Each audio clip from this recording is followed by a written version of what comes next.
Sir, आपण बघतो की काल प्रशांत कोरटकर प्रकरणामध्ये तुम्ही 7 दिवसांची पीसी मागितली होती, आरोपीला 3 दिवसाची पीसी दिलेली. प्रत्येक न्यायाधीशाचा पाहण्याचा दृष्टिकोन असतो.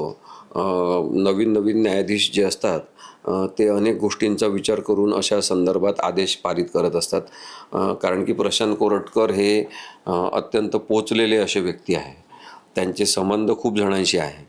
त्या केसमध्ये ज्या पद्धतीने गर्दी होत होती, लोकांच्या भावना किती उचंबळून आलेल्या आहे आणि लोकांना भावनिक ठेच पोचलेली आहे की छत्रपती शिवाजी महाराज, छत्रपती संभाजी महाराज आणि जिजाऊ माँसाहेब यांच्या संदर्भात त्यांच्या चारित्र्यावर बोलणं, नंतर ब्राह्मण आणि मराठा समाजामध्ये भांडण लावून देण्याचा अत्यंत सुनियोजित कटकारस्थान स्वरूपाचा प्रयत्न प्रशांत कोरटकरनी त्याच्या संवादातून करणं, याच्याबद्दल प्रचंड रोष महाराष्ट्रामध्ये सगळीकडे आहे.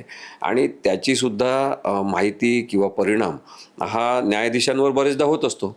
त्यामुळे त्यांनी पोलीस कोठडी देण्यापासून नकार दिलेला नाही, तर 3 दिवसाची पोलीस कोठडी दिलेली आहे.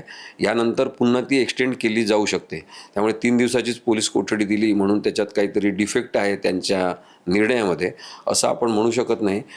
पोलिसांना जी शोध मोहीम चालवायची आहे प्रशांत कोरटकरच्या मदतीने, त्याच्यामध्ये 3 दिवसात ते कसे सहकार्य करतात नाही करत हे सुद्धा पोलिसांना परत न्यायालयामध्ये मांडण्याचा हक्क आहे आणि त्यानुसार पुन्हा वाढीव पोलीस कोठडी दिली जाईल. तर त्यासोबतच आम्ही इंद्रजित सावंत यांच्यातर्फे 2 अर्ज केलेले आहे.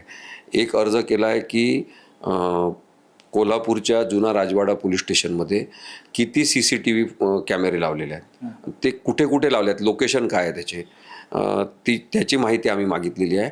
आणि प्रशांत कोरटकरला ज्या पोलीस कोठडीत ठेवलेलं आहे त्या पोलीस कोठडीच्या बाहेर असलेल्या CCTV मधलं फुटेज 3 दिवसाचं मागणारा अर्ज आत्ताच करून ठेवलेला आहे.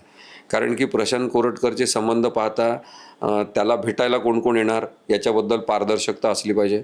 लपून छपून कोणीतरी भेटायला येत असेल, त्याच्याशी संवाद साधत असेल, ते कोण लोक असू शकतात याची माहिती मिळाली पाहिजे.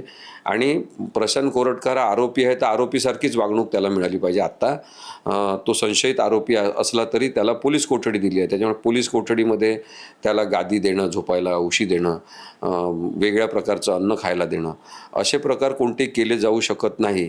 ती पारदर्शकता मेंटेन करण्यासाठी प्रशांत कोरटकर या तथाकथित ढोंगी पत्रकाराला जिथे पोलीस कोठडीत ठेवलेलं आहे तिथले सुद्धा CCTV फुटेज आम्ही 3 दिवसाचे मागितलेले आहे.